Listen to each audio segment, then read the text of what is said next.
Hello बच्चों, कैसे हो आप सभी। बच्चों ये हमारा पार्ट नंबर 5 है। आप लोगों से रिक्वेस्ट करता हूँ कि अगर आप लोगों ने हमारा पार्ट नंबर 1, 2, 3, 4 अगर आप लोगों ने नहीं देखा तो भाई जाकर जरूर देख कर आओ, क्योंकि मैंने पार्ट नंबर 4 तक मैंने बहुत कुछ सिखाया है। इतना कुछ सिखाया है कि मैं आपको बता नहीं सकता।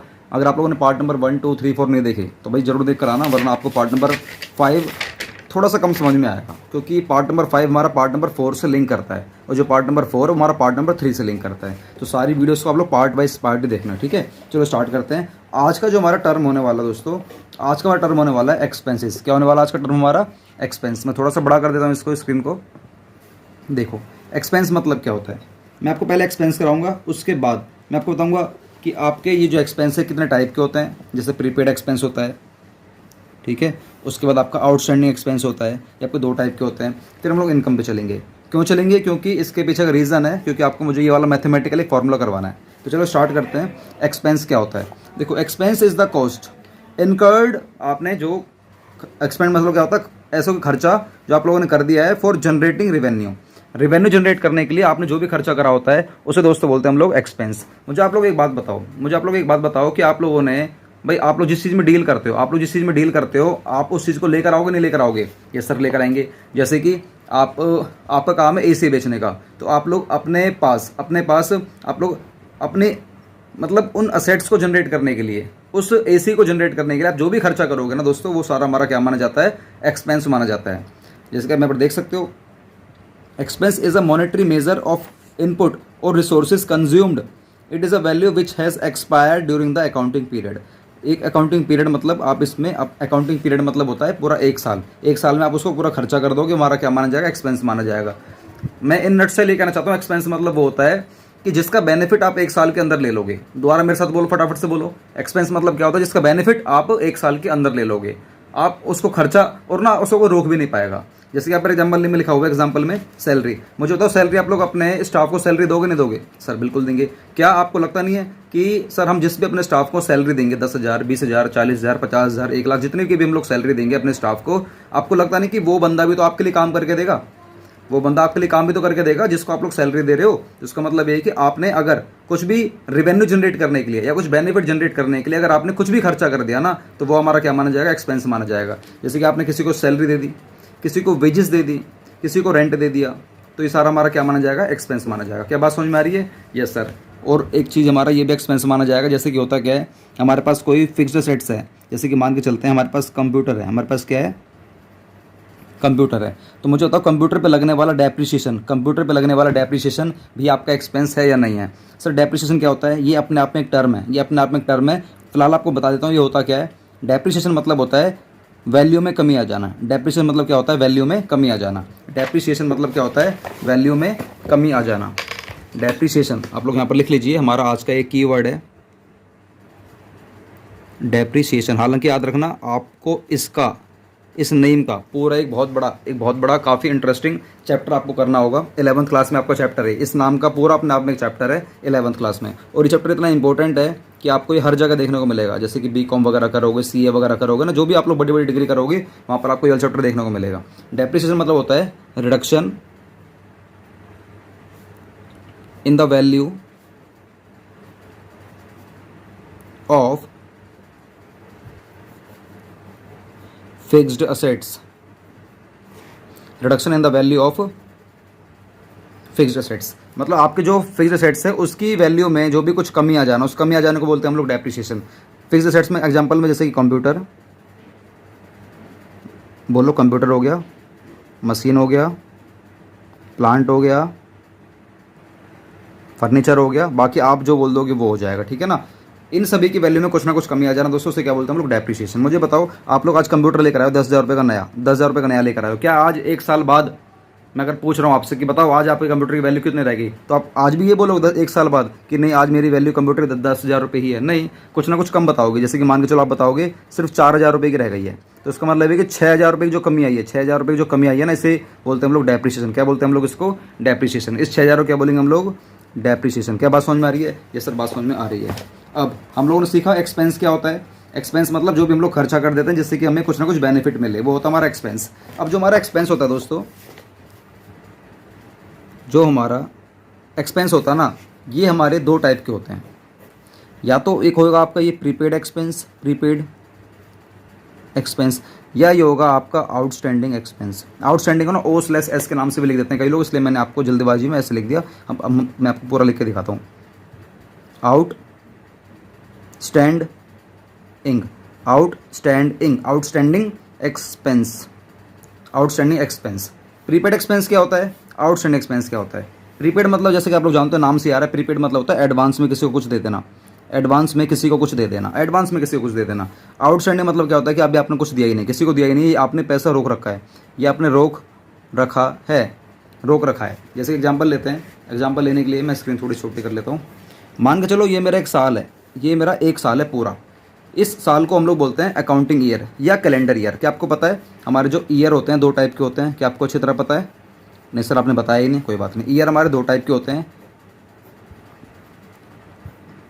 एक होता है हमारा कैलेंडर ईयर, एक होता है हमारा फाइनेंशियल ईयर। सर ये क्या होता है कैलेंडर ईयर और ये क्या होता है फाइनेंशियल ईयर? देखो कैलेंडर ईयर वो होता है जो आपने कैलेंडर देखा, आपके घरों में जो कैलेंडर होता है ना, उसकी डेट कब से स्टार्ट होती है? सर वो हमारी 1 जनवरी से स्टार्ट होती है, और ख़त्म कब होता है? सर वो 31 दिसंबर को ख़त्म हो जाता है। तो ये पूरा साल है, ये पूरा एक साल है, इसे बोलते हैं कैलेंडर ईयर। एक होता है फाइनेंशियल ईयर जो कि हमारा 1 अप्रैल से हमारा शुरू होता है और हमारा 31 मार्च को खत्म होता है। याद रखोगे 1 अप्रैल से हमारा शुरू होगा, 31 मार्च को हमारा खत्म होगा, इसे बोलते हैं फाइनेंशियल ईयर। हमारे इंडिया में 99% जो कंपनियां हैं वो फाइनेंशियल ईयर फॉलो करती हैं, ये 99.9% जो कंपनीज है ना वो फाइनेंशियल ईयर ही फॉलो करती हैं। सर कैलेंडर ईयर फॉलो क्यों नहीं करती है? वो थोड़ा सा बड़ा पार्ट हो जाएगा, आप लोग जब बड़े बच्चे हो जाओगे, अभी छोटे छोटे हो तो आपको समझ में आ जाएगा क्योंकि कंपनी फाइनेंशियल ईयर फॉलो क्यों करती है और कैलेंडर क्यों नहीं करती।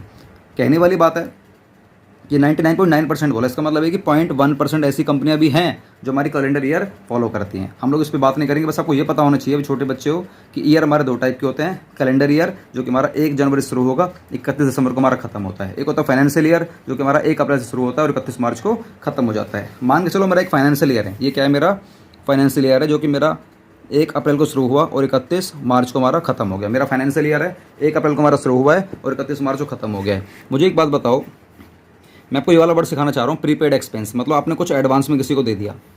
मान के चलो ये आपका अप्रैल महीना है, मई, जून, जुलाई, अगस्त, सितंबर, अक्टूबर, नवंबर, दिसंबर, जनवरी, फरवरी और मार्च। ये वाला महीना जो हमारा है दोस्तों, ये मार्च का महीना है, ये हमारा महीना मार्च का है। हमने अपने स्टाफ को हर महीने की सैलरी दे दी टाइम पर, हर महीने की सैलरी मैंने टाइम पर दे दी, देखो एक होता है हमारा आउटस्टैंडिंग, एक होता है प्रीपेड। आउटस्टैंडिंग देना है अभी दिया नहीं है, इसका हिंदी मीनिंग लिख लो, देना है लेकिन अभी दिया नहीं है, लिख लो। आउटस्टैंडिंग मतलब क्या होता है कि देना है लेकिन दिया नहीं है, देना है लेकिन अभी दिया नहीं है। प्रीपेड मतलब क्या होता है कि पहले ही दे दिया। प्रीपेड मतलब क्या होता है? पहले ही दे दिया। अब मुझे एक बात बताओ, मैं आप लोगों से कह रहा हूँ, अगर मैं आपको देखो यहाँ पर सिखाता हूँ, ये मार्च वाले महीने की सैलरी, मुझे इस महीने की सैलरी भी देनी चाहिए थी। जैसे मैंने हर महीने की सैलरी दी है अपने स्टाफ को, तो मुझे मार्च महीने की देनी चाहिए, नहीं देनी चाहिए? सर देनी चाहिए। मान के चलो मैं ये कह रहा हूँ कि इस लड़के का नाम है जिसको मैंने पैसा नहीं देना है, या मतलब नहीं दिया है, उसका नाम है रोहित। उसका नाम क्या है? रोहित। मैंने बोला रोहित यार देख, तेरे को पता है हमारी कंपनी यार हर महीने पैसे देती है, हमारी कंपनी तुम्हें पैसा देने से कभी रोकती नहीं है, लेकिन यार इस साल हमारे पास पैसा नहीं है, इस महीने पैसा नहीं है, एक काम कर, अभी इस महीने मेरे से पैसा मत ले, अगले महीने मेरे से पैसे ले लियो, अगले महीने मेरे से पैसे ले लो, ये हमारा अगला ईयर शुरू हो जाएगा। ऐसे ही हर महीने चलते रहेंगे, ये हमारा अगला ईयर शुरू हो जाएगा। तो कंपनी ने क्या बोला, इस महीने पैसे मत ले, इस महीने के पैसे तो अगले महीने ले लियो, या उससे अगले महीने ले लियो, बस इससे ज़्यादा समय नहीं होगा। तो वो रोहित समझ जाता कि चल कोई बात नहीं यार, आज कंपनी के हालात थोड़े से बेकार हैं, चलो कोई बात नहीं। कंपनी से बोल देता रोहित कि ठीक है सर, आप मुझे अगले महीने दे देना या उससे अगले महीने दे देना। तो इसे बोलते हैं आउटस्टैंडिंग। इसे क्या बोलते हैं? Outstanding salary. क्या बोलते हैं? Outstanding salary. ये आउटस्टैंडिंग सैलरी भी हो सकता है, या हो सकता है कि कंपनी कभी किसी को रेंट ना दे। भाई हम लोग जिस ज़मीन पे काम कर रहे हैं, जिस ज़मीन को यूज़ कर रहे हैं, उसका किराया हमारा हर महीने जाता है, लेकिन आज मेरी इतनी तंगी आ गई है कि मैंने किसी को रेंट भी नहीं दिया। तो ये आउटस्टैंडिंग सैलरी भी हो सकती है, आउटस्टैंडिंग रेंट भी हो सकता है, आउटस्टैंडिंग बिजली का बिल भी हो सकता है, आउटस्टैंडिंग कोई सा भी खर्चा हो सकता है। याद रखोगे? Yes sir. तो अगर आपने पैसा रोक लिया, नहीं दिया, देना था, देखो देना है लेकिन दिया नहीं है, बताओ इस महीने की सैलरी मुझे देनी थी ना? हाँ सर देनी थी, लेकिन आपने दी नहीं है, तो इसे बोलते हैं आउटस्टैंडिंग सैलरी। अब मुझे बताओ ये आप कब दोगे? सर अगले महीने दे देंगे या उससे अगले महीने दे देंगे। अब ये तो है नहीं इसको बोलूंगा कि 4 साल बाद लेने आई हो। अरे भैया ये क्या मतलब है यार, 4 साल बाद लेने आई हो? तो इसका मतलब है कि ये जो हमारी आउटस्टैंडिंग सैलरी है ना, ये होती है हमारी करंट लाइबिलिटी। क्या होती है हमारी ये करंट लाइबिलिटी। करंट मतलब है कि जो मुझे 1 साल के अंदर पेमेंट करनी होती है। क्या बात समझ में आ रही है? Yes sir. मान के चलो, अब दूसरा एग्जाम्पल ले रहा हूँ। मान के चलो ये मैंने सैलरी दे दी होती है, मान के चलना, ठीक है, पहले बोल रहा हूँ कि मैंने मार्च महीने की सैलरी दे दी, ऐसा मान के चलो। और रोहित कह रहे हैं कि सर मुझे ना अप्रैल महीने, जो कि अभी मेरा साल शुरू भी नहीं हुआ, रोहित कह रहा है सर अप्रैल महीने की, जो कि अगले साल का अप्रैल आने वाला है, मुझे इसकी सैलरी भी ना मुझे मार्च महीने में दे दो। मैंने बोला यार ये क्या कह रहे हो? जैसे रोहित ने बोला मेरे हाथ से पेन छूट गया कि रोहित क्या कर रहे हो भाई तुम? पहली बात तो कंपनी तो तंगी में चल रही है कि यार मैं तुझे मार्च महीने की सैलरी दे नहीं सकता। चलो ठीक है, कंपनी तुम्हें मार्च महीने की सैलरी दे रही है, और रोहित कह रहा है कि सर मुझे आज बहुत ज़्यादा ज़रूरत है, मेरा बच्चा एडमिट है, मेरी बीवी को सर एक शादी में लेके जाना है, वो मेकअप करने के लिए खर्चा मांग रही है, वो मेकअप में 50,000 रुपये लगने वाले हैं।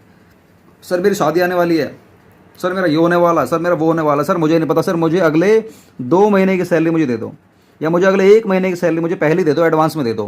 कंपनी ने बोला ठीक है यार भाई ठीक है, तो इस वाले महीने को तो लेगा ही लेगा क्योंकि तूने काम करा है, और अगले वाले महीने की भी तो एडवांस ले ले, यहीं पे ले ले, अगले महीने की भी ले ले।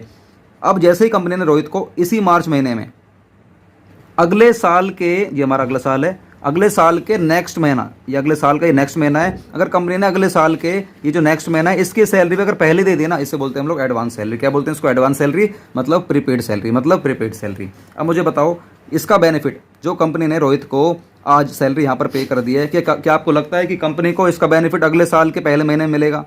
सर बिल्कुल मिलेगा। सर बेनिफिट कैसे मिलेगा? कंपनी को बेनिफिट ऐसे मिलेगा कि रोहित को अगले महीने कंपनी के लिए पूरे साल काम करना पड़ेगा, पूरे साल तो करेगा ही करेगा, मतलब इस महीने भी काम करेगा, इस महीने भी काम करेगा, और कंपनी को बेनिफिट मिलेगा। लेकिन आपको अच्छी तरह पता है जब कंपनी को बेनिफिट मिलेगा यहाँ पर, तो क्या कंपनी रोहित को इस महीने की सैलरी दोबारा देगी? फिर सर इस महीने की सैलरी क्यों देगी? जब इस महीने की सैलरी पहले ही दी जा चुकी है तो कंपनी दोबारा क्यों देगी यार? सीधी सी बात है, कंपनी दोबारा नहीं देगी। तो इसका मतलब ये कि ये फिर कंपनी के लिए क्या मानी जाएगी? असेट्स मानी जाएगी। ये कंपनी के लिए क्या मानी जाएगी? असेट्स मानी जाएगी। तो इसलिए हमेशा याद रखना, जो प्रीपेड एक्सपेंस होगा ये हमारी कंपनी के लिए क्या मानी जाती है? करंट असेट्स मानी जाती है। और जो हमारा आउटस्टैंडिंग एक्सपेंस होता है ये कंपनी के लिए करंट लायबिलिटी मानी जाती है। ये हमारी कंपनी के लिए करंट लायबिलिटी मानी जाती है। क्या बात समझ में आ रही है? ये सर बात समझ में आ गई है। तो दोस्तों ये हमारा टॉपिक पूरा खत्म हो गया है। उसके बाद मैं अगला पेज पलट रहा हूँ। मैं आपको एक छोटी सी बात बताना चाहता हूँ, थोड़ा सा सुनना, थोड़ा सा गौर फरमाना। दोस्तों जल्दी से ना, फटाफट से, मुझे नहीं पता कैसे कराओगे, जल्दी से 10,000 सब्सक्राइबर फटाफट से कंप्लीट कराओ, जल्दी से कराओ। सर हम कैसे करा देंगे? अरे आपके फ़ोन में जो व्हाट्सएप ग्रुप बने हुए हैं ना, व्हाट्सएप में, या आपके जितने भी नॉन में जितने भी बच्चे हैं, 11th क्लास के बच्चे हैं, 12th क्लास के बच्चे, सभी को बताओ कि एक सर हैं, वो फुल फ्लेज पूरा अकाउंट्स, पूरा इकोनॉमिक्स, पूरा बिजनेस सारा अपलोड कर रहे हैं। तो बच्चे जरूर हमारे चैनल पर आएंगे, सब्सक्राइब करेंगे। सर आपने ये वाली लिमिट क्यों रखी 10,000 की? वो मैंने इसलिए रखी है, अगर आप सभी मुझे 10,000 सब्सक्राइबर तक पहुँचा देते हो ना दोस्तों, इस दिन, जिस भी दिन, मुझे नहीं पता किस दिन, मैं इस दिन अपनी एप्लीकेशन एक लॉन्च करूँगा। ओ माय गॉड सर क्या बात है, अपनी एप्लीकेशन लेकर आ रहे हो? हाँ मैं अपनी एप्लीकेशन लेकर आ रहा हूँ विद वेबसाइट, जहाँ पर दोस्तों आप लोग अपना पूरा रिव्यू दे सकते हो। हमारे छोटे छोटे कोर्स बनेंगे, बहुत ही इतने सिंपल अमाउंट में बनेंगे, मैं क्या बताऊँ। तो ये दोस्तों यहाँ पर हमारी एप्लीकेशन लॉन्च होगी इस दिन, जिस दिन हमारे 10,000 सब्सक्राइबर हो जाएंगे। अब मुझे नहीं पता कैसे कराओगी, आप सभी की जिम्मेदारी बनती है, वीडियो को शेयर करवाओ, लोगों से फ़ोन ले लेके सब्सक्राइब करने करो, मतलब बच्चों तक वीडियो शेयर कर दो। आपके फ़ोन में एक व्हाट्सएप ग्रुप बना होगा आपके स्कूल का, उस वाले व्हाट्सएप ग्रुप में तो शेयर मत करना, वरना फिर हो सकता है कि कोई आपके ऊपर कुछ बोल दे कि यार आपने ऐसे कैसे किसी की वीडियो शेयर कर दी। वैसे करने को कर सकते हो, कोई दिक्कत वाली बात नहीं, क्योंकि आप किसी का सपोर्ट ही कर रहे हो, तो कोई आपसे ना कुछ बोलेगा नहीं। ऐसे हमारे न जाने बहुत सारे बच्चे हैं जो वीडियो को शेयर करते हैं, अपने फ़ोन के व्हाट्सएप ग्रुप में शेयर कर देते हैं। जो जिस क्लास में होते हैं ना, उसी क्लास का एक व्हाट्सएप ग्रुप होता है, फ़ोन में बना होता है, तो उसी ग्रुप में ना ये लोग शेयर कर देते हैं बच्चे वगैरह। तो कहते हैं कि सर वैसा ऐसी कोई दिक्कत हमें तो आती है नहीं, तो आपको भी नहीं आएगी ऐसा मुझे मत लगता है। तो आप लोग दोस्तों जल्दी से फटाफट से ना सब्सक्राइब करवाओ 10,000 तक, फिर हम लोग फटाफट से अपनी एप्लीकेशन लॉन्च करेंगे। चलो हम थोड़ा सा आगे चलते हैं। अब बताता हूँ आप लोगों को, अगला जो हमारा कीवर्ड होने वाला है वो होने वाला है हमारा इनकम, कि इनकम क्या होती है। और इसी से जुड़ा हमारा जो वर्ड है अगला वो है प्रॉफिट, और इसी से जुड़ा हमारा जो अगला प्रॉफिट है, अगला जो वर्ड है वो है हमारा गेन, और इसी से जुड़ा हमारा जो अगला वर्ड है वो है हमारा लॉस। तो कहने का मतलब है आपको 4 वर्ड एक साथ सीखना है, इनकम लो, प्रॉफिट लो, गेन लो, लॉस लो, 4 वर्ड आपको ना एक साथ सीखना है। तो मैं आपको समझाने के लिए ना यहाँ पर ही आपको मैं इधर ही समझाना चाहूँगा। तो मैं एक बार ब्लू पेन ले लेता हूँ और इसको मैं साइड कर लेता हूँ बुक को। यहाँ पर आप देखो, इधर देखो, पहले आपको सिखाता हूँ मैं इनकम। इनकम क्या होती है देखो, मोटा मोटा समझो, पहले मैं बुक से पढ़वा दूँगा, कोई दिक्कत वाली बात नहीं है। पहले समझो इनकम क्या होती है। थोड़ा सा डार्क पेन ले लेता हूँ। चलो, इनकम क्या होती है? इनकम एक प्रॉफिट होता है जो कि कंपनी ने कमाया होता है पूरे साल में। इनकम एक प्रॉफिट होता है जो कि कंपनी ने पूरे साल में कमाया होता है। याद रखना, इनकम पूरे साल के हिसाब से तोली जाती है, पूरे साल के हिसाब से तोली जाती है, ठीक है। और जो हमारा अगला वर्ड है वो है हमारा प्रॉफिट। अगला वर्ड है दोस्तों हमारा वो है प्रॉफिट। जो अगला वर्ड है हमारा वो क्या है, हमारा प्रॉफिट। जो हमारा प्रॉफिट होता है ना, ये हमारे नॉर्मल कोर्स ऑफ बिजनेस से जनरेट करा होता है। मतलब जो जिस चीज़ का आपका बिजनेस है ना, वहाँ से आप लोग जो भी कमाओगे वो प्रॉफिट होगा। जैसे कि मेरा बिजनेस है एसी सेल करने का, एसी मेरा बेचने का मेरा काम है। मान लो एक एसी में 40,000 रुपये का लेकर आया, एक एसी में 40,000 रुपये का लेकर आया और मैंने इसको 50,000 रुपये का बेच दिया, 50,000 का बेच दिया। तो जो मैंने 10,000 रुपये कमाए, जो मैं 10,000 रुपये कमाए दोस्तों, इसे बोलते हैं प्रॉफिट। क्या बोलते हैं दोस्तों, इसको प्रॉफिट बोलते हैं। इसे क्या बोलते हैं हम लोग, प्रॉफिट बोलेंगे। अब जो आपने 40,000 रुपये खर्चा करा था, इसे बोलते हैं हम लोग एक्सपेंस। और जो आपने 50,000 रुपये का आपने सेल करा है, जो आपने 50,000 रुपये सेल करा है, इसको या तो आप लोग सेल कहो या आप लोग इसको रिवेन्यू कहो, या तो सेल कहो या रिवेन्यू कहो, या तो सेल कहो या रिवेन्यू करो, कुछ भी आप कह सकते हो। याद रखोगे 40,000 का एसी लाकर आपने 50,000 का बेच दिया, 10,000 का आपका फायदा हो गया। जो 40,000 का एसी लेकर आए उसे बोलते हैं हम लोग एक्सपेंस, और 50 का बेच दिया इसे बोलते हैं हम लोगों ने सेल, और जो आपको 10,000 का फायदा हुआ इसे बोलते हैं प्रॉफिट। इसको आप लोग इनकम नहीं कह सकते हो। इनकम तो पूरे साल के हिसाब से तोली जाती है। इनकम पूरे साल के हिसाब से तोली जाती है। मतलब ये कि आपने पूरे साल में आपने 50,000 के जैसे 10 एसी आपने पूरे साल में सेल करे हैं, 10 एसी। इसका मतलब है कि 5 लाख रुपए की सेल करी आपने। इसका मतलब है कि आपने 5 लाख रुपए की सेल करी है। अब मुझे एक बात बताओ, अगर आप लोग एक एसी पर 10,000 रुपये कमा रहे हो तो 10 एसी पर कितने रुपए कमाओगे? अगर एक एसी पर 10,000 कमा रहे हो तो 10 एसी पर कितने कमाओगे? सर अगर मैं एक एसी पर 10,000 कमा रहा हूँ तो मैं 10 एसी पर कितने कमाऊंगा? मैं 1 लाख रुपये कमाऊंगा। मैं 1 लाख रुपये कमाऊंगा। अब बताओ, जो ये आपका 1 लाख रुपये है, ये आपका प्रॉफिट है या ये आपकी इनकम है? बताओ, पूरे बिजनेस की इनकम है या पूरे बिजनेस का प्रॉफिट है? सर ये हमारी इनकम है। जो 1 लाख रुपये है ना सर, ये हमारी इनकम है, क्योंकि इनकम पूरे साल के हिसाब से होती है। इसका मतलब है कि अगर आपने पूरे साल में 10,000 कमाए एक एसी के हिसाब से और 10 एसी आपने पूरे साल में बेचे हैं, तो इसका मतलब है कि आपने पूरे साल में 1 लाख रुपये कमाए हैं। मतलब ये आपकी इनकम है।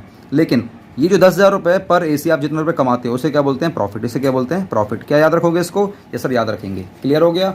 Yes sir. अब आपको ना मैं कुछ मैथमेटिकल फॉर्मूला लिखवाना चाहता हूँ। मैथमेटिकल, आप यहाँ पर कुछ फॉर्मूले वगैरह लिखो मेरे साथ साथ। इनकम कैसे निकाली जाती है? इनकम हम लोग कैसे निकालते हैं बताओ? सर इनकम निकालते हैं, कैसे निकलेगी इनकम बताओ? सर इनकम निकालेंगे अगर हम लोग रिवेन्यू वाला वर्ड यूज़ करता हूँ। सर रिवेन्यू क्यों यूज़ कर रहे हो बताऊँगा। और मैं माइनस करता हूँ एक्सपेंस। सर ये आपने ऐसे भारी भारी वर्ड यूज़ कर दिए हैं। देखो, इनकम लगाते हैं पूरे साल के लिए, इनकम वाला वर्ड यूज़ करते हैं पूरे साल के लिए। याद रखना, रिवेन्यू वाला वर्ड भी पूरे साल के लिए यूज़ करते हैं, और एक्सपेंस वाला वर्ड भी हम लोग पूरे साल के लिए यूज़ करते हैं। एक्सपेंस वाला वर्ड भी हम लोग पूरे साल के लिए यूज़ करते हैं। तो मुझे बताओ, इनकम निकालने का फॉर्मूला क्या हो गया? रिवेन्यू माइनस में एक्सपेंस। रिवेन्यू माइनस में एक्सपेंस हो गया। इसका मतलब ये है कि आपने पूरे साल में जितनी भी सेल करी है उसे बोलते हैं रिवेन्यू। पूरे साल भर में आपने जितना भी मतलब परचेज़ करा है, पूरे साल भर में आपने जितना भी परचेज़ करा है उसे बोलते हैं एक्सपेंस। और जो भी आपका प्रॉफिट निकल कर आएगा, जो आपका प्रॉफिट निकल कर आएगा उसे बोलते हैं हम लोग अपनी इनकम। याद रखोगे, ये सिंगल एक टर्म के हिसाब से है, और जो ये है हमारा इनकम इक्वल्स टू में रेवेन्यू माइनस एक्सपेंस, ये हमारा पूरे साल के हिसाब से। इन फॉर्मूलों को आपको दिमाग में रखना, क्योंकि आने वाले टाइम में ना क्वेश्चंस आएंगे तो ये फॉर्मूले आपके ना हेल्प करेंगे। भाई सीधी सी बात है, मुझे बताओ, आप लोग प्रॉफिट कमाना चाहते हो, कैसे कमाओगे? कि आपको कुछ तो बेचना पड़ेगा और माइनस उसको बेचने के लिए कुछ खरीदना पड़ेगा। तो सेल्स माइनस परचेज कर दो, आपका प्रॉफिट निकल कर आ जाएगा।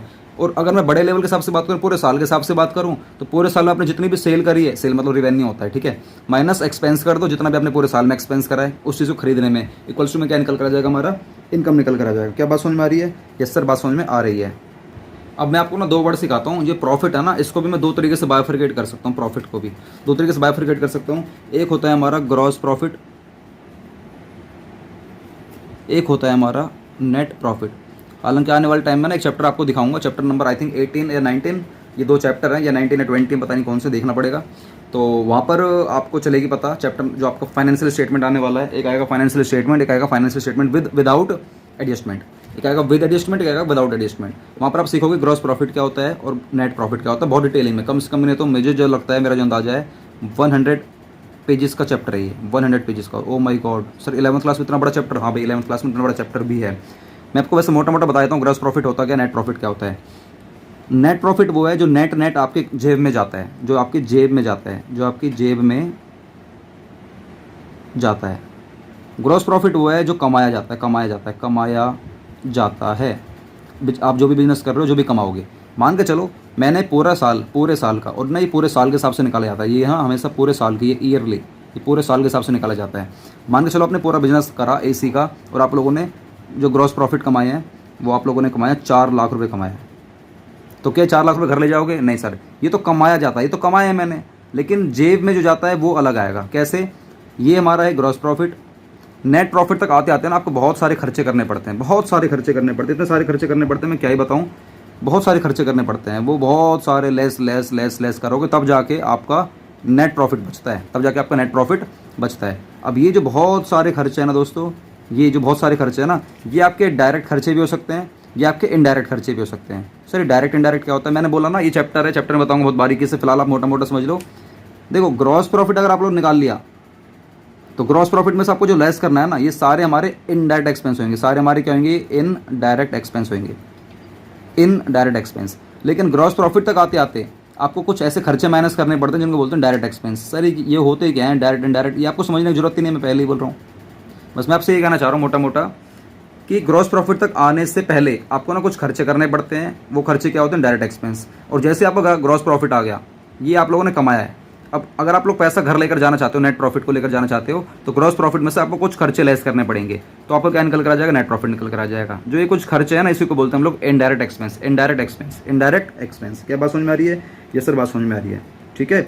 इनके ना कुछ फॉर्मूलेज होते हैं, आपको लिखवा देता हूँ, आप लोग लिख लो मोटा मोटा, वैसे लिखो मेरे साथ साथ। ग्रॉस प्रॉफिट, ग्रॉस प्रॉफिट कैसे निकालते हैं?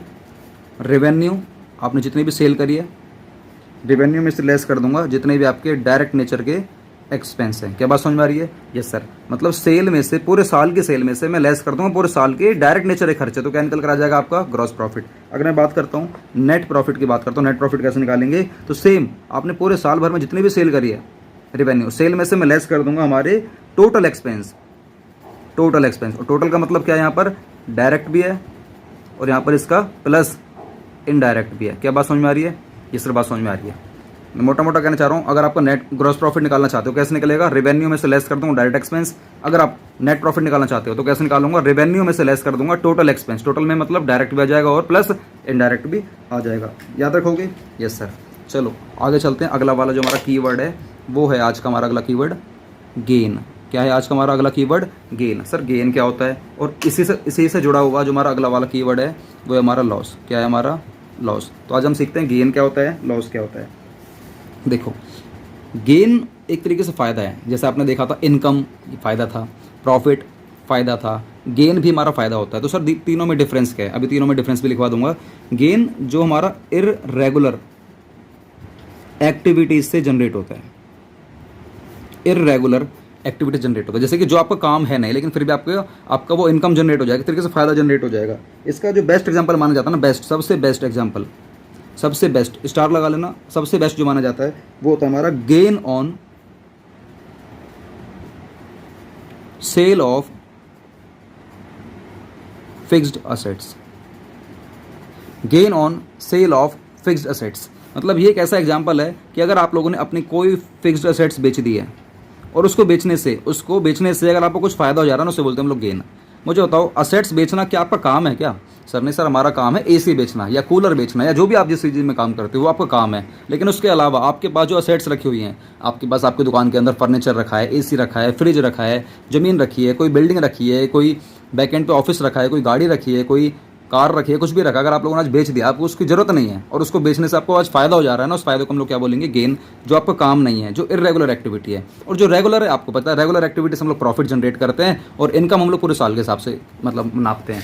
तो इनकम होती है हम लोग पूरे साल के हिसाब से नापते हैं। और जनरली अगर हम लोग जिस प्रोडक्ट में डील करते हैं, अगर हम लोग उसको सेल करते हैं 1 टाइम 2 टाइम जितने भी टाइम, तो उसको बेचने से जो प्रॉफिट होता है, हम लोग देखो मेरे मुंह से अपना क्या निकल गया? प्रॉफिट। उसे प्रॉफिट बोलते हैं, जो नॉर्मल कोर्स ऑफ बिजनेस से होता है। ठीक है, तो इनकम पूरे साल के हिसाब से कैलकुलेट करते हैं। प्रॉफिट एक किसी भी हम तुम्हारी जो आपस में तुम्हारी जो डील चल रही है उससे चल जाएगी पता तुम्हारा इस डील से कितना प्रॉफिट हुआ। और जो गेन होता है वो एक ऐसी एक्टिविटी जो कि बिजनेस की नहीं है, लेकिन फिर भी बिजनेस कभी कभार उसमें डील कर लेता है, उसमें ट्रांजेक्शन कर लेता है और उससे फर्म को गेन हो जाता है, तो गेन है। लॉस के लिए ऐसा कोई टेक्निकल, कोई ऐसा सिंपल कोई वर्ड नहीं है। लॉस हमारा लॉस है, लॉस दोनों में इंक्लूड हो जाता है। लॉस के लिए आप ऐसा नहीं बोलोगे सर, जैसे इनकम के लिए आपने बोला कि सर इनकम को आपने 2 तरीके से बांटा, एक प्रॉफिट में बांटा, एक गेन में बांटा, तो सर लॉस को 2 तरीके से बांटेंगे? नहीं, चाहे आप रेगुलर एक्टिविटी करो रेगुलर, चाहे आप प्लस इरेगुलर करो।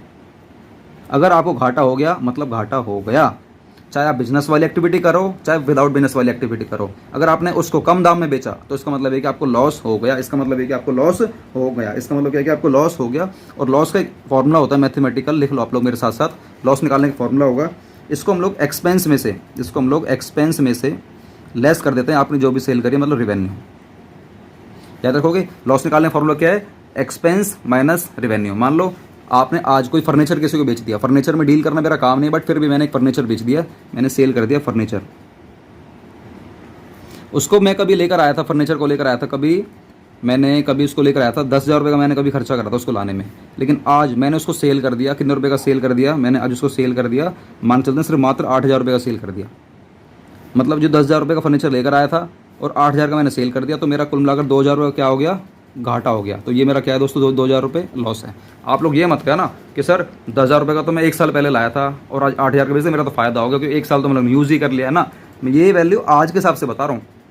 1 साल पहले तो आप इसको 15,000 का लाए थे भाई, 15,000 का लाए थे। आप ये नहीं कहोगे अब कि 15,000 का लाया था आज 8 का बेचे तो मेरा 7,000 का लॉस हो गया। आप 7,000 नहीं कह सकते, आप 7,000 रुपये नहीं कह सकते। आपको आज के हिसाब से आज की वैल्यू निकालनी है कि आज की वैल्यू क्या है, आज की वैल्यू क्या है, और आज की वैल्यू के हिसाब से आपने कितने का बेचा। भाई आज की वैल्यू के हिसाब से 10,000 रुपये का ये, तो मैंने अगर इसको 10,000 का ही बेचा होता तब मैं कहता नो प्रॉफिट नो गेन, लेकिन 10 की चीज़ मैंने 8 में बेची तो मेरे 2 को क्या होगा दोस्तों, घाटा हो गया। क्या बात समझ में आ रही है? यस सर, बात समझ में आ रही है। एक वर्ड आप लोग मेरे साथ साथ लिख लो साथ साथ, जैसे कि मैंने आपको सिखा तो दिया है रिवेन्यू मतलब क्या होता है, एक्सपेंस मतलब क्या होता है, फिर भी आप लोग मेरे साथ एक चीज़ लिख लो जो कि बच्चे बाद में भूल जाते हैं। रिवेन्यू मतलब क्या है, मतलब रिवेन्यू का मतलब हमेशा दोस्तों याद रखना, रिवेन्यू रिसिप्ट से होगा, रिसिप्ट। रिवेन्यू का मतलब हमेशा दोस्तों रिवेन्यू रिसिप्ट से होगा, ना कि पेमेंट से। हमेशा किससे होगा, रिसिप्ट से होगा। मतलब ये कि अगर आपसे मैं ये कह रहा हूँ ना कि यार हमारे बिजनेस की रिवेन्यू, ऑपरेटिंग रिवेन्यू 5 करोड़ रुपए की, मान लो मैंने आपसे कह दिया हमारे बिजनेस की ऑपरेटिंग जो रिवेन्यू है वो 5 करोड़ की, इसका मतलब है कि 5 करोड़ रुपए की रिवेन्यू है। अगर वो कह रहा है ना, इसका मतलब है कि 5 करोड़ रुपए की रिसिप्ट है, मतलब कोई चीज़ 5 करोड़ रुपए की आई है। आपके मन में ये नहीं आना चाहिए, अगर कोई आपसे ये कह रहा है ना कि 5 करोड़ रुपए का हमारा रेवेन्यू है, तो आपके मन में ये नहीं आना चाहिए कि यार अच्छा 5 करोड़ का रेवेन्यू है, इसका मतलब 5,000 का इसका एक्सपेंडिचर है। ना ना ना ना, आपके दिमाग में आना चाहिए 5,000 रुपये की रिसिप्ट है, ठीक है। और एक होता है हमारा एक्सपेंस। रेवेन्यू का संबंध हमेशा किससे होता है, एक्सपेंस से होता है। तो एक्सपेंस का मतलब क्या होता है, एक्सपेंस का मतलब है हमेशा, रेवेन्यू तो नेचर का रहेगा ही रहेगा हमेशा, तो एक्सपेंस का मतलब क्या है, हमेशा रेवेन्यू एक्सपेंडिचर, रेवेन्यू एक्सपेंडिचर।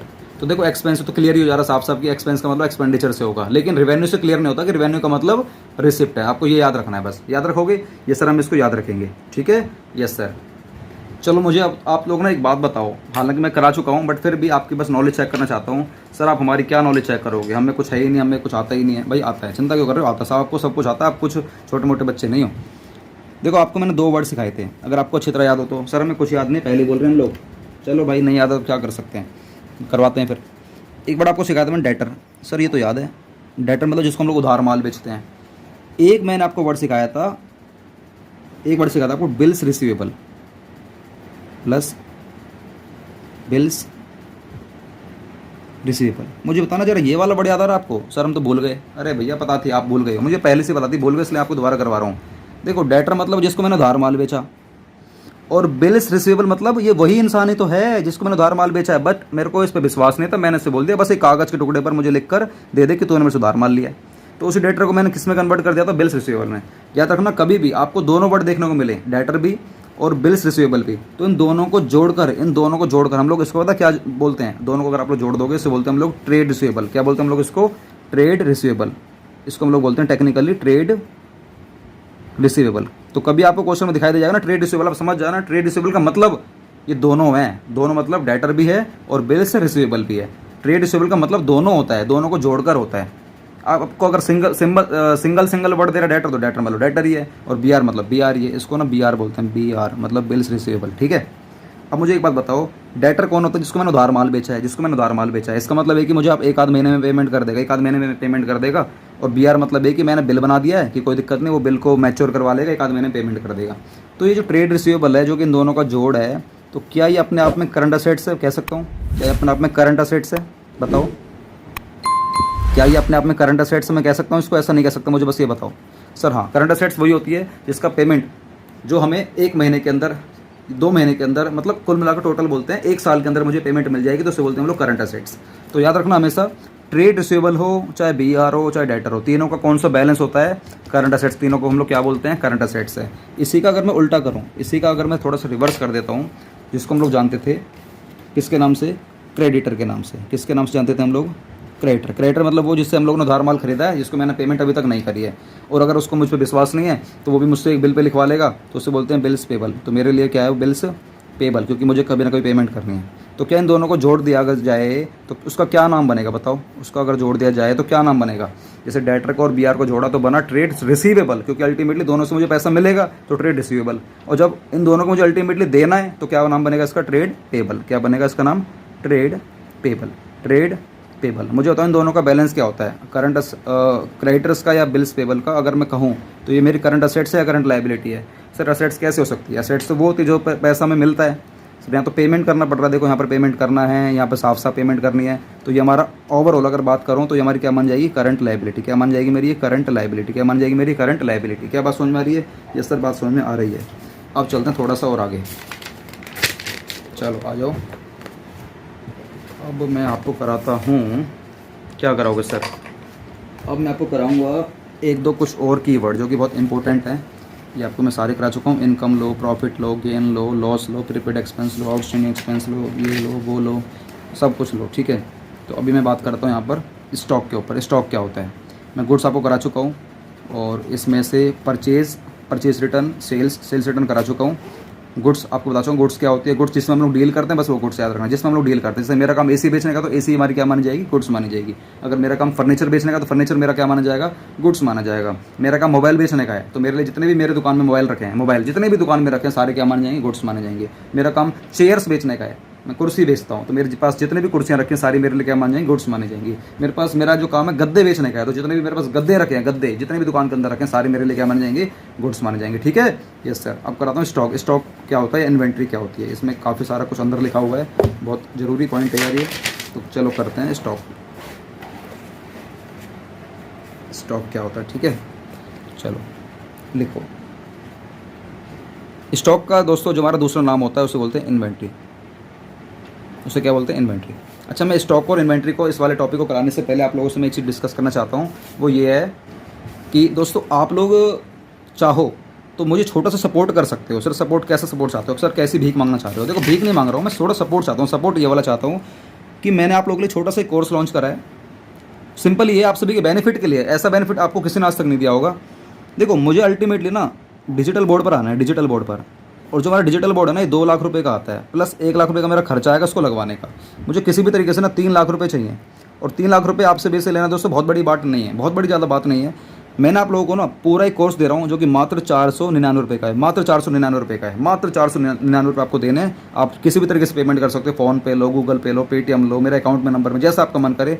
मेरा फ़ोन नंबर ये है 844-770-4343, 844-770-4343 पे कर सकते हो। यहाँ पर या तो कोटक के नाम से लिखा आएगा या विनोद सिंगला क्लासेस के नाम से लिखा आएगा। यहाँ पर आप लोग पेमेंट कर सकते हो। स्क्रीनशॉट आप लोग मुझे व्हाट्सएप पर कर देना, इसी नंबर पे व्हाट्सएप कर देना।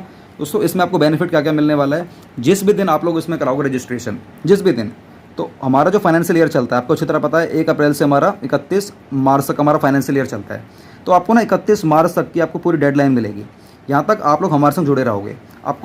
हम लोग आपको व्हाट्सएप पर फैसिलिटी देंगे, व्हाट्सएप पर डाउट्स फैसिलिटी देंगे। आपको कुछ पूछना है आप हमसे पूछ सकते हो, कुछ भी अकाउंट्स में या जिसमें आपको कराना है रजिस्ट्रेशन। हमारे पास 3 ऑफर हैं। आप इको में आ सकते हो, बिजनेस स्टडीज़ में आ सकते हो और अकाउंट में आ सकते हो। इन 3 में आप लोग आ सकते हो फिलहाल के लिए। अभी फिलहाल हमारे पास ये कोर्सेज हैं। आपको सिर्फ 499 रुपये देना है पर सब्जेक्ट आपको 499 रुपये देना है। और आप लोग पूरे साल के लिए या 6 महीने के लिए, 8 महीने के लिए, 9 महीने के लिए, जब भी आप कराओगे रजिस्ट्रेशन 31 मार्च तक के लिए आपको पूरी फैसिलिटी मिलेगी। डाउट्स फैसिलिटी, आप जो भी डाउट्स लेना चाहो डाउट्स ले सकते हो। कोई क्लास वगैरह नहीं देंगे, पहले ही बोल रहे हैं हम लोग क्लास के, लेकिन हाँ आपको बेनिफिट ये मिलेगा, हम लोग आपको ना क्लास के लिंक्स वगैरह जरूर प्रोवाइड करेंगे। आपको ना सारे लिंक्स प्रोवाइड करेंगे, जितने भी हमारे लिंक्स हैं, जिससे कि आप लोग अपनी प्रिपरेशन को काफ़ी अच्छी कर पाओगे। उसके बाद आपको हमारी जितने भी लाइव क्लास होती हैं उन सभी के PDF नोट्स मिलेंगे, आपको वर्कशीट मिलेगी। ये वर्कशीट बहुत हेल्प करेगी आपको एग्ज़ाम्स में स्कोर्स हाई स्कोर करने में। तो हम लोग जो आपको क्वेश्चन ईयर देंगे उन क्वेश्चन को प्रैक्टिस करना आप लोग। अगर आप लोगों ने हमारे उन क्वेश्चन प्रैक्टिस कर लेना, मैं यकीनन कह सकता हूँ, चाहे 11th क्लास में आप हमारा कोर्स लो, चाहे 12th क्लास में कोर्स लो, मैं आप लोगों से कह रहा हूँ 100 में से 100 नंबर लाने से ना कोई नहीं रोक पाएगा आपको, अगर आप लोग हमारे दिए गई गाइडेंस पे चलोगे तो ये छोटा सा सपोर्ट है। और दोस्तों ये 499 मतलब 500 मान लेते हैं, 500 रुपये का हमारा कोर्स है। मैं आप लोगों से कह रहा हूँ @600 मुझे सिर्फ 600 बच्चे ऐसे चाहिए जो हमारे इस कोर्स को लें, मात्र 600 बच्चे, और कोर्स सिर्फ 500 रुपये का। यार पूरे साल का 500 रुपये है, पूरे महीने की नहीं बोल रहा। महीने की फीस भी आप लोग कहीं ट्यूशन वगैरह जाओगे ना 1200 1500 फीस देकर आओगे महीने की, ये पूरे साल की है। तो आप अगर मुझे 500 रुपये करते हो और 600 बच्चे हमारे साथ जुड़ जाते हैं तो दोस्तों मेरे पास 3 लाख रुपये का कलेक्शन हो जाएगा, जिससे कि मैं अपने डिजिटल बोर्ड को लगा पाऊंगा अच्छे से सेटअप के साथ। और फिर आप लोगों के सामने आपके जो विनोद सिंगला सर हैं, आपके चहेते विनोद सिंगला सर हैं, आपके सामने आएंगे, अपना फेस लेकर आएंगे। और फेस लाने से दोस्तों मैं अपनी क्वालिटी को दिखा पाऊंगा कि मेरी कितनी क्वालिटी और ज़्यादा है। हालांकि क्वालिटी आप लोग इतने से जज कर चुके होगे मेरी, बट अगर फेस लेकर आऊँगा ना तो फेस लाने से दोस्तों मैं और अच्छे तरीके से चीज़ों को एक्सप्रेस कर पाऊँगा। मुझे पता है मैंने क्या दिमाग में सोच रखा है। तो आपको ना जल्दी से यार इस वाले कोर्स में घुस जाना है। आपको सिर्फ 499 रुपये पे करना है। आप चाहो तो 500 भी कर सकते हो, इस नंबर पे आप पे कर सकते हो। फ़ोन पे करो, पेटीएम करो, गूगल पे करो, याद रखना उसका स्क्रीनशॉट आपको मुझे व्हाट्सएप करना है यार, ठीक है। और आप लोगों को मैं हमारा पर्सनल जो हमारा व्हाट्सएप ग्रुप होगा ना, हम लोग आपको उसमें ऐड कर लेंगे। लड़कियों के लिए याद रखना अलग ग्रुप होगा, लड़कों के लिए हमारा अलग ग्रुप होगा, ठीक है ना। पूरी सिक्योरिटी पूरे लेवल पे ध्यान दिया जा रहा है। तो आप लोग जरूर दोस्तों इस कोर्स में जुड़े हैं। चाहिए सोच के जुड़ने की यार हमें सर को सपोर्ट करना है कि आप 11th क्लास की हमें फीस दे रहे हो भाई, पूरे साल आप लोग हमारे से पढ़ोगे। 11th क्लास में आप इको भी पढ़ोगे, यूट्यूब से बिजनेस भी पढ़ोगे, अकाउंट भी पढ़ोगे, सब कुछ पढ़ोगे। आपको सिर्फ 500 रुपये देने हैं यार, सिर्फ 500 रुपये देने हैं, कोई बहुत बड़ा अमाउंट नहीं है।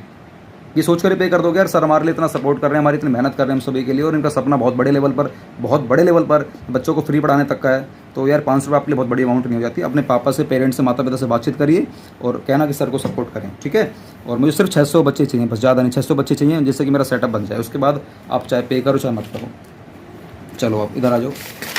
आज का हमारा अगला वर्ड होने वाला है स्टॉक। स्टॉक मतलब क्या होता है? इन्वेंट्री। स्टॉक का मतलब क्या होता है? इन्वेंट्री। याद रखना स्टॉक मतलब क्या होता है? इन्वेंट्री।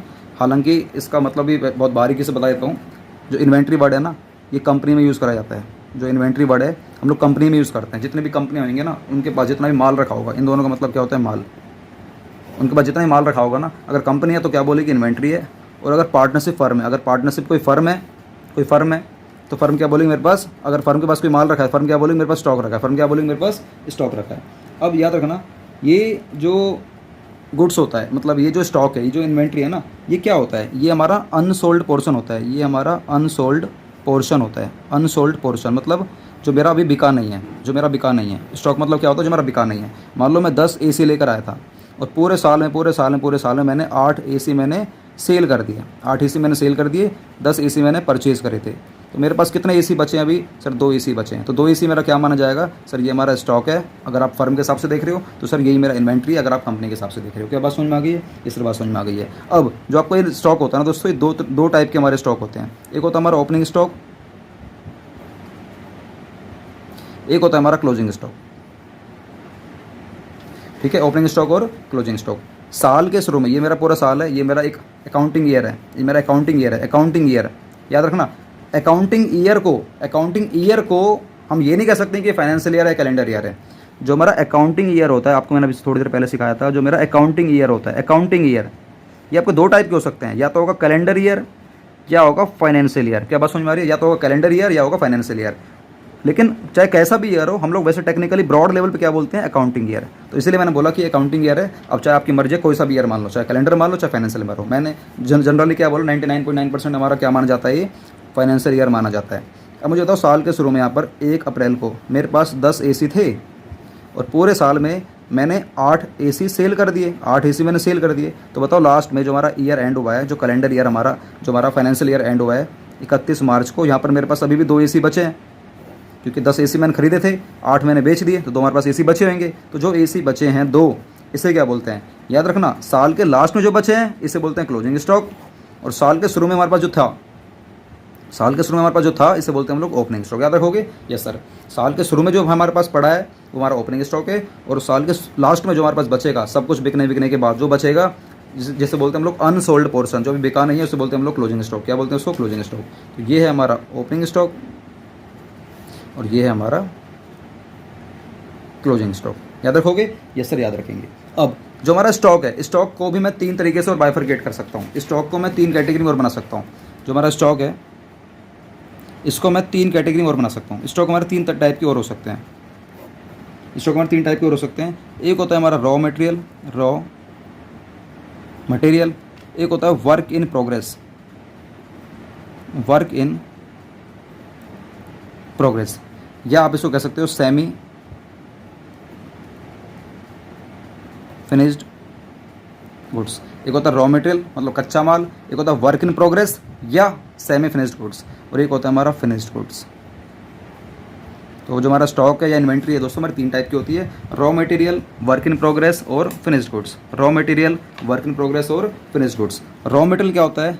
कच्चा माल। रॉ मटेरियल क्या होता है? कच्चा माल। अब इससे पहले, इन तीनों को समझने से पहले आपको ना 2 इंडस्ट्री के बारे में सीखना होगा। देखो हमारी इंडस्ट्री बेसिकली हम जिसमें डील करते हैं ना, वो 2 टाइप की हो सकती हैं। जो हमारी एंटिटी होती हैं, जो हमारी एंटिटी होती हैं मतलब जो हमारी इंडस्ट्री, जो हमारा बिजनेस होता है ना, 2 टाइप का हो सकता है। या तो होगा मैन्युफैक्चरिंग, मैन्युफैक्चरिंग, या होगा हमारा ट्रेडिंग। सर मैन्युफैक्चरिंग क्या होता है? जैसे कि नाम से क्लियर है, यहाँ पर हम लोग कुछ बनाते हैं और फिर बेचते हैं। और ट्रेडिंग, ट्रेडिंग मतलब व्यापार करते हैं, सीधा व्यापार करते हैं। यहाँ पर बनाने वाला काम नहीं है, सीधा बना बनाया पेन खरीद के लाऊंगा और बना बनाया पेन बेच दूंगा। लेकिन मैन्युफैक्चरिंग में क्या है कि मैं पेन पहले बनाता हूँ फिर बेचता हूँ। क्या बात समझ में आ रही है? मैन्युफैक्चरिंग में पेन बनाता हूँ फिर बेचता हूँ, और ट्रेडिंग में सीधा बना बनाया पेन लाऊंगा और बना बनाया सीधा कुछ नहीं, अपना प्रॉफिट मार्जिन रखते हुए मैं सीधा उसको सेल कर दूंगा। वो हमारा ट्रेडिंग पार्ट होता है। मैन्युफैक्चरिंग में माल बनाना पड़ता है, ट्रेडिंग में सीधा माल बेचना पड़ता है। यहाँ पर बनाना पड़ता है, यहाँ पर बेचना पड़ता है, यहाँ पर बेचना पड़ता है। ठीक है, अब मुझे बताओ रॉ मटेरियल, कच्चा माल कहाँ पर लगेगा? कच्चा माल कहाँ पर लगेगा? कच्चा माल हमारा मैन्युफैक्चरिंग में लगेगा या ट्रेडिंग में लगेगा? सर कच्चा माल हमारा लगेगा मैन्युफैक्चरिंग में, क्योंकि जहाँ पर हमारी मशीनें रखी हुई हैं वहीं पर तो कच्चा माल लगाया जाएगा। Yes sir. Semi finished goods कहाँ पर काम में आएगा? सर सेमी फिनिश्ड गुड्स मतलब अभी आधा माल बन गया, आधा माल नहीं बना है। जैसे कि मैं आप लोगों से कह रहा हूँ, अच्छा ट्रेडिंग वालों के पास मशीनें होंगी? सर ट्रेडिंग वालों के पास मशीनें नहीं होती, इनके पास मशीनें नहीं होती और इनके पास मशीनें होती हैं। भाई सीधी सी बात है ना, मशीनों में तो डाला है कच्चा माल, रॉ मटेरियल, और रॉ मटेरियल को कन्वर्ट कर देगा पहले वर्क इन प्रोग्रेस में। मतलब जैसे कि मान के चलो एक मशीन है, ये पेन बनाने वाली मशीन है, तो पहले मैं बुरादा लेकर आया, बुरादा, उस बुरादे को मैंने मशीन में डाला तो इसकी बॉडी बनकर आ गई। तो क्या बॉडी ये बिकने के लिए तैयार है मेरी? सर मेरी बॉडी कैसे बिक सकती है? सर मेरी बॉडी नहीं, पेन की बॉडी की बात करो। हाँ ठीक है, पेन की बॉडी कैसे बिक सकती है? जब तक कि आप इसके अंदर इंक नहीं डालोगे, उसकी जो वो है क्या बोलते हैं इसको यार, अंदर रिफिल नहीं डालोगे, तब तक कैसे इसको रेडी टू सेल कैसे होगा? जब तक पूरा फुल फ्लैश के उसके ऊपर यहाँ तक की कैप भी लगानी पड़ेगी, मुझे प्रॉपर इसका नाम भी लिखना पड़ेगा, फ्लेयर जिंग ऐसा कुछ करके नाम लिखना पड़ेगा। प्रकाश कंपनी का है, Surya PVC pipes and fittings company का, सब कुछ मतलब पूरी प्रॉपर इस पर सब कुछ करना होगा। देखो जब तक मेरे पास जो रॉ मटेरियल कच्चा माल था ना, उससे बोलते रॉ मटेरियल। क्या मैं बुरादा आपको बेच दूं? आपको चाहिए पेन, मैं आपसे कह रहा हूँ ये ना बुरादा ले जाओ और जाओ। अरे बुरादे का मैं क्या करूँगा? तो कच्चे माल आपका काम का है? सर कच्चे माल मेरा काम का नहीं है। एक होता है वर्क इन प्रोग्रेस, मतलब काम अभी जारी है, या सेमी फिनिश्ड, आधा बन गया आधा नहीं बना, मतलब मेरी बॉडी बन गई है पेन की और यहाँ तक कि रिफिल भी बन गई है, बस रिफिल के अंदर इंक नहीं भरी है, या चलो इंक भी भर दी है, इसका कैप नहीं लगाया अभी और इसका नाम वगैरह नामकरण वगैरह नहीं करा है, तो इसे बोलते हैं सेमी फिनिश्ड गुड्स की आधा बन गया है और आधा नहीं बना है। एक होता है फिनिश्ड, मतलब प्रॉपर बन गया है, कैप लगा दिया है, पैकिंग कर दिया है, पन्नी में चढ़ा दिया है और मार्केट में उतार दिया मैंने सेल करने के लिए, उसे बोलते हैं फिनिश्ड गुड्स। तो आप किसको खरीदना पसंद करोगे? रॉ मटेरियल को, WIP को, या फिनिश्ड गुड्स को? मुझे बताओ, ध्यान से बताना कि आप इसको खरीदना पसंद करोगे, इसको खरीदना पसंद करोगे, इसको खरीदना पसंद करोगे? सर हम तो सर बना बनाया पेन खरीदेंगे ना, हमें सर बॉडी से क्या मतलब, हमें सर रिफिल तो है इसके अंदर, रिफिल के अंदर इंक नहीं है, हम क्या करेंगे उस पेन का? इसका मतलब है कि आपकी छोटी बुद्धि है, छोटी सोच है, आपको बड़ी सोच लेकर आनी है। आप तीनों में से कुछ भी ले सकते हो। सर क्यों लेंगे हम तीनों? सर तो बना बनाया पेन लेंगे ना। भाई बना बनाया पेन लेने का मतलब ये है कि फिर आप सोच रहे हो ट्रेडिंग के हिसाब से। किसके हिसाब से सोच रहे हो आप लोग? ट्रेडिंग के हिसाब से, कि मैं बनाया बनाया पेन लाऊंगा और बनाया बनाया अपना प्रॉफिट मार्जिन रखूंगा और उसको बेच दूंगा। लेकिन अगर आप सोच रहे हो इसके हिसाब से, मैन्युफैक्चरिंग के हिसाब से, तो भैया आपको रॉ मटेरियल ही चाहिए होगा। रॉ मटेरियल को कन्वर्ट करोगे किस में? पहले WIP में, फिर आप इसको कन्वर्ट करोगे किस में? फिनिश गुड्स में, और फिर मैन्युफैक्चरिंग भी फिनिश गुड्स को सेल कर सकता है। याद रखोगे? यस सर मैं इसको याद रखूंगा, हमेशा मेरी बात याद रखना। रॉ मटेरियल, ये वाला पॉइंट क्वेश्चन में आता है कभी पर कि रॉ मटेरियल का यूज़ कहाँ पर आ सकता है? भाई रॉ मटेरियल का यूज़ ओनली मैन्युफैक्चरिंग में ही आ सकता है, ओनली इसका यूज़ मैन्युफैक्चरिंग में ही आ सकता है। भाई रॉ मटेरियल का काम ट्रेडिंग में करेगा क्या? ट्रेडिंग तेरा काम माल को सीधा खरीद कर लाना और खरीद के बेचने का है। आपने देखा होगा गलियों में, हमारी गलियों में, या आप सभी के जहाँ पर भी रहते हो, वो सब्जी वाले आते हैं ना, सब्जी वाले, गोलगप्पे वाले सब आते हैं। तो जो सब्जी वाले आते हैं, क्या वो सब्जी खुद बनाते हैं क्या? भाई फरीदाबाद जैसे शहरों में बैठे हो आप, दिल्ली जैसे शहरों में बैठे हो आप, जिस भी शहर में बैठे हो, क्या वहाँ पर प्रोडक्शन होती है? वहाँ पर आलू की खेती होती है? नहीं सर, हमारे यहाँ तो खेती वेती नहीं होती। लेकिन फिर भी ये आलू आपकी गली में पहुँचा देते हैं, आलू वगैरह, सब्जी वगैरह, जो भी चीज़ें वगैरह आपके पास पहुँचा देते हैं। इसका मतलब है कि सर ये मंडी जाते हैं, जो रेडी वाले होते हैं मंडी में जाते हैं, और मंडी से सीधा रेडीमेड जो भी मतलब बना बनाया आलू लेते हैं और आपको लाकर सीधा बेच देते हैं, अपना प्रॉफिट मार्जिन रख लेते हैं। तो वो किस में काम कर रहे हैं बताओ? रेडी वाले ट्रेडिंग में कर रहे हैं, मैन्युफैक्चरिंग कर रहे हैं? सर वो ट्रेडिंग में कर रहे हैं। तो मैन्युफैक्चरिंग में कौन कर रहा है? जो मंडी से जहाँ से लेकर आते हैं ना, मंडी वाले जहाँ से खरीद के लेकर आते हैं, वो सीधा खेतों से खरीद के लेकर आते हैं। तो जो खेत वाले, जो किसान भाई बहन है ना, वो पहले उसकी मैन्युफैक्चरिंग करते हैं, पहले उसको बनाते हैं, पहले उसकी प्रोडक्शन करते हैं, फिर बेचते हैं। तो रॉ मटेरियल हमेशा किसानों के काम आता है। अगर मैं बात कर रहा हूँ, एग्जाम्पल ले रहा हूँ सब्जी की, तो ठीक है, लेने को आप टी शर्ट का ले सकते हो, पेन का ले सकते हो, चेयर्स का ले सकते हो, AC का ले सकते हो, मोबाइल का ले सकते हो, किसी का भी ले सकते हो। क्लियर? Yes sir, clear. अब बात करते हैं अगला वर्ड हमारा क्या होने वाला है। अगला वर्ड हमारा होने वाला है डिस्काउंट। डिस्काउंट होने वाला है। हालांकि कॉस्ट भी है, वाउचर भी है, ये कुछ ऐसे छोटे छोटे वर्ड हैं। आप ना इसको आगे आने वाले टाइम में अपने आप समझ जाओगे, इतनी बड़ी चीज़ है नहीं। तो वैसे मैं वाउचर बता देता हूँ, वाउचर क्या होता है, एक डिस्काउंट बता देता हूँ। वाउचर, डिस्काउंट और एक दो वर्ड और हैं, मैं वो बता देता हूँ, फिर हम इसको ख़त्म करते हैं। 2 4 5 10 मिनट और ले लेता हूँ, फिर इसको खत्म करते हैं, लास्ट वीडियो। फिर इसके बाद आएगा एक आपका वन शॉट। सीधा क्या लाऊंगा? One shot. वन शॉट जरूर देखना। वन शॉट में ना जल्दी टाइम में पूरा चैप्टर खत्म हो जाता है, हमेशा याद रखना। वन शॉट आपको हमेशा देखने चाहिए, तो वन शॉट जरूर देखना इसके बाद जो वन शॉट आएगा, ठीक है। चलो आपको कुछ और वर्ड्स कराता हूँ, कुछ मैं आपको और वर्ड कराता हूँ। चलो स्टार्ट करते हैं। अच्छा दोस्तों, स्टार्ट करने से पहले आपको एक मैं बात बताना चाहता हूँ। हमारा एक सेकंड चैनल और है, जिसका लिंक मैंने आपको नीचे डिस्क्रिप्शन में दे रखा है, जिसका नाम है Vinod Singla life coach. Vinod Singla life coach. आप इसको जरूर सब्सक्राइब करें। आप लोग कॉमर्स के बच्चे हो ना, आप लोगों ने अगर ये सोच रखा है 11th क्लास में ही कि मुझे आने वाले टाइम में बहुत बड़ा कॉमर्स का बच्चा बनना है, बहुत बड़ा मतलब कॉमर्स का योद्धा बनना है, तो आपको इस वाले चैनल को जरूर सब्सक्राइब करना चाहिए। यहाँ पर दोस्तों आने वाले टाइम में क्या मतलब, हमारी वीडियो स्टार्ट हो गई डलनी। शेयर मार्केट के ऊपर मैं वीडियो डाल रहा हूँ, शेयर मार्केट के ऊपर डाल रहा हूँ, फाइनेंस के ऊपर डाल रहा हूँ।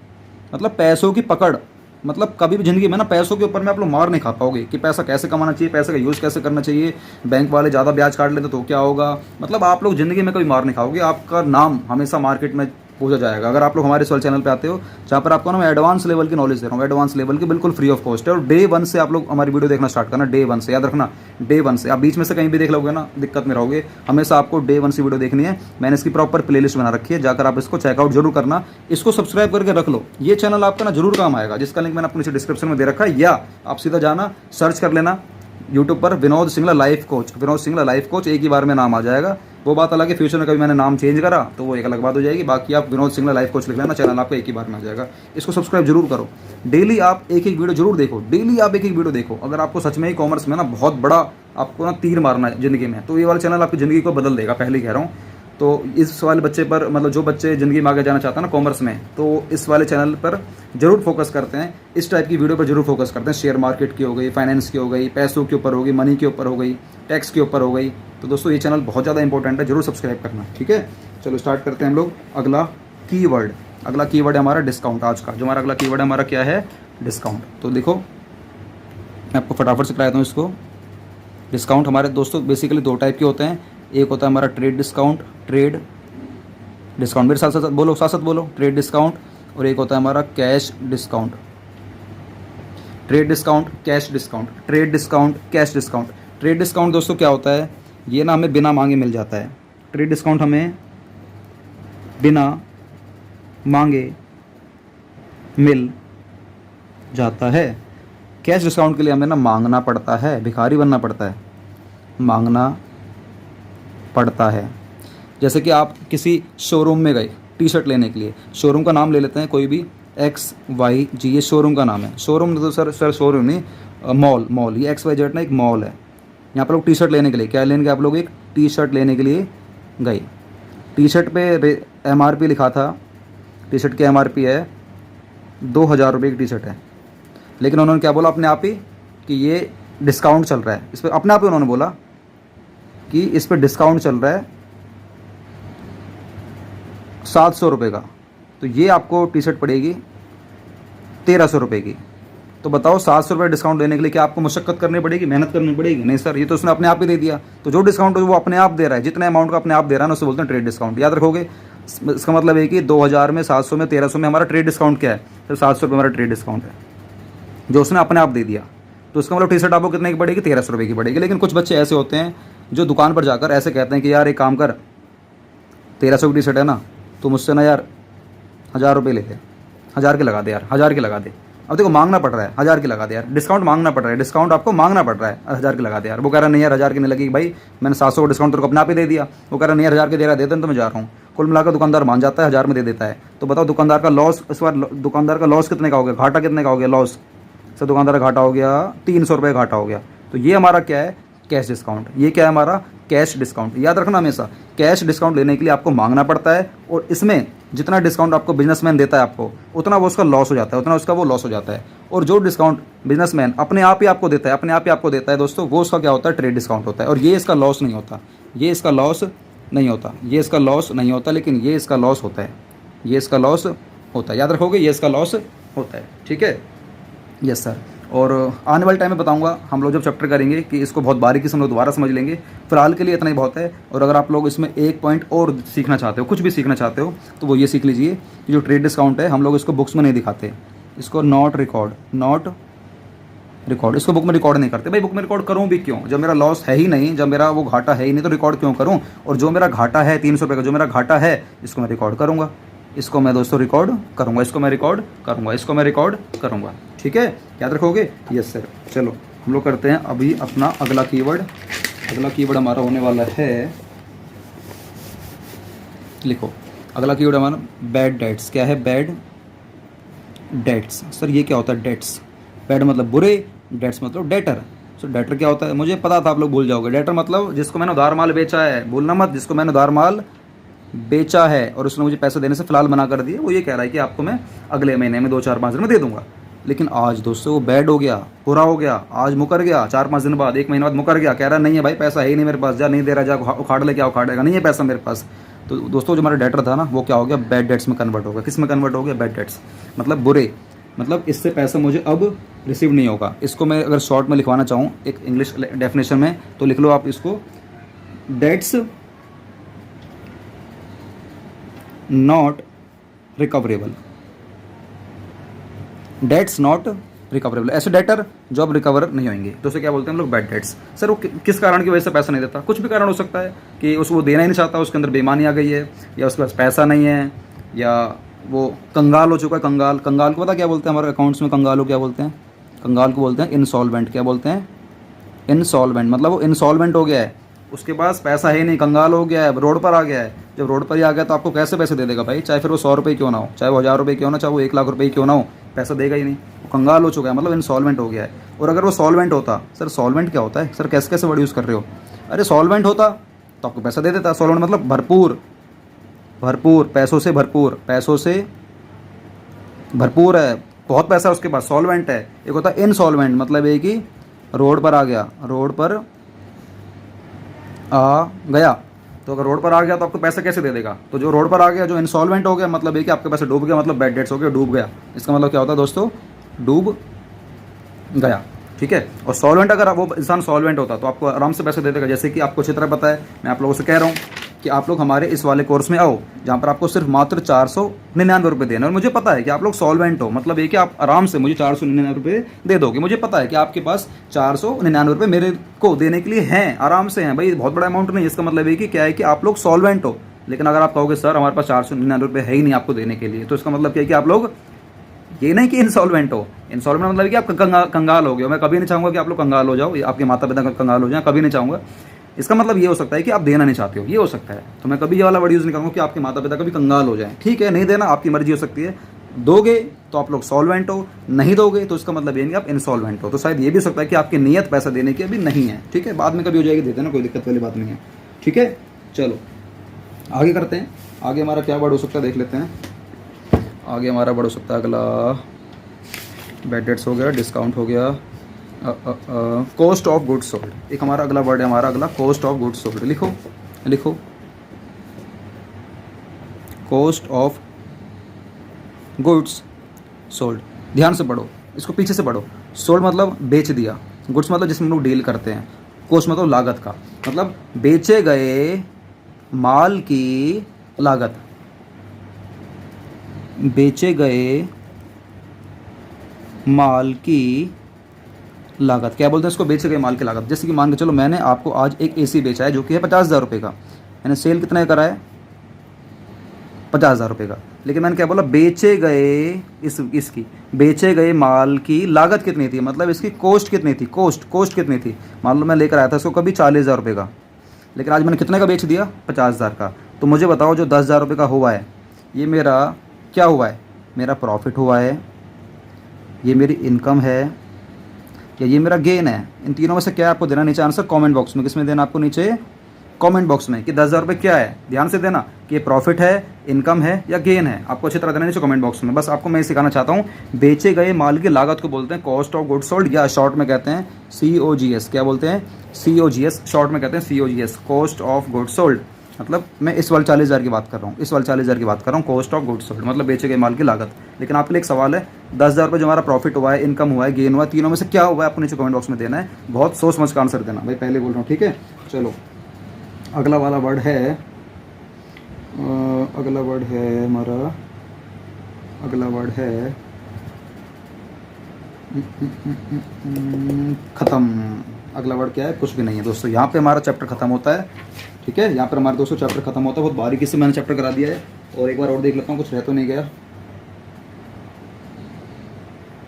चलो कुछ नहीं रह गया है। और आपको मैं एक छोटा सा एक आपको ऑफर देता हूँ, गिफ्ट देता हूँ, गिफ्ट मेरी ओर से, गिफ्ट हमेशा हमेशा आप लोगों के लिए हमेशा गिफ्ट रहेगा मेरी ओर से। जो बच्चे फरीदाबाद में रहते हैं, क्योंकि मैं रहता हूँ फरीदाबाद में, जो बच्चे फरीदाबाद में रहते हैं और मेरे से फेस टू फेस पढ़ना चाहते हैं, और जो बच्चे सरकारी स्कूल के हैं, जो बच्चे सरकारी स्कूल के हैं, मतलब उन पर इतना पैसा नहीं है कि वो प्राइवेट स्कूल में पढ़ सकें, या बहुत अच्छे टीचर की मतलब सुविधा नहीं ले पा रहे हैं, यहाँ तक कि उनके पास इतना पैसा भी नहीं है कि वो प्राइवेट ट्यूशन भी कहीं ले सके, तो चिंता नहीं करनी आपको मेरे प्यारे छोटे छोटे भाई बहनों, आपको चिंता नहीं करनी। आपका ये बड़ा भाई आपके साथ है। 100 बच्चों के लिए बिल्कुल पढ़ाई फ्री है, बिल्कुल पढ़ाई फ्री है, 1 रुपया देने की जरूरत नहीं, 1 रुपया देने की जरूरत नहीं है। आप लोग आओ, 100 बच्चों के लिए पढ़ाई फ्री है, और 1 रुपया देने की जरूरत है ही नहीं, कुछ भी कंडीशन नहीं है। 1-2 कंडीशन है, वो आपको थोड़ा सा मतलब आप जब कॉल करोगे हमारे दिए गए नंबर पर, तो आपको चल जाएगी पता कि किस तरीके से आप लोग पढ़ाई में मतलब हमारे यहाँ पर फ्री ले सकते हो। याद रखना, एक भी कंडीशन नहीं है, ऐसी कोई कंडीशन है ही नहीं भारी कि आप जुड़ नहीं पाओगे। 1-2 कंडीशन है कुछ, वो आप कॉल करोगे तभी चलेगी पता, ठीक है। तो ये सरकारी स्कूल वाले बच्चों के लिए मेरा बढ़ावा, मेरा मकसद सिर्फ यही है फ्री पढ़ाने का, कि मैं सिर्फ एजुकेशन को बढ़ावा देना चाहता हूँ। क्योंकि कोई भी ऐसा यूट्यूबर नहीं है, या कोई भी ऐसा मतलब कोई भी इंसान नहीं है जो एजुकेशन को बढ़ावा देने के लिए ना उस पर मेहनत कर रहा हो। बहुत कम लोग, ऐसे नाम मात्र बहुत कम लोग हैं जो एजुकेशन को बढ़ावा देना चाहते हैं। क्योंकि देखो, एजुकेशन पर अगर बढ़ावा किसी ने दिया, अगर हर देश के सारे बच्चे पढ़ गए ना, तो उसका मतलब याद रखना, उस देश में ना फ्रॉड नहीं हो सकता, उस देश में करप्शन नहीं हो सकता, उस देश में बहुत कुछ सुधर जाएगा, बहुत कुछ। तो बस ये हमारा जो लेवल है ना, इन बच्चों, मेरी जो नज़र है ना इन बच्चों पर है। ये बच्चे बेचारे बहुत मतलब, ये बच्चे ना बहुत ज़्यादा स्ट्रगल करते हैं लाइफ में यार, बहुत ज़्यादा मतलब ज़िंदगी में ग्रो करना चाहते हैं, बहुत ज़्यादा मेहनत करके आगे जाना चाहते हैं, लेकिन इनको ऊपर शायद अच्छे प्राइवेट टीचर का हाथ नहीं है, इनके माता पिताजी का पास इतना पैसा नहीं है कि इनको प्राइवेट स्कूल में डाल सकें। लेकिन फिर भी दोस्तों आप चिंता नहीं करनी, प्राइवेट स्कूल से भी जो बढ़िया टाइप की कोचिंग होती है ना, प्राइवेट स्कूल से भी जो बड़ी कोचिंग होती है, बहुत भारी और बहुत बढ़िया, मैं आपको वो दूंगा इस 100 बच्चे वाले में। ये मत सोचना कि फ्री पढ़ा रहा हूँ तो बिल्कुल क्वालिटी नहीं होगी। पूरे साल की फ्री, पूरे साल ही फ्री है, याद रखना। इसमें लड़के लड़कियां सब आ सकते हैं, बस कुछ छोटी कंडीशन है, छोटी कंडीशन, बहुत छोटी कंडीशन है, वो आपको फुलफिल करनी होगी। कॉल करके पूछ सकते हो हमारी टीम से या मेरे से कि सर क्या कंडीशन है वो, ठीक है। चलो मिलते हैं नई वीडियो के साथ, बाय।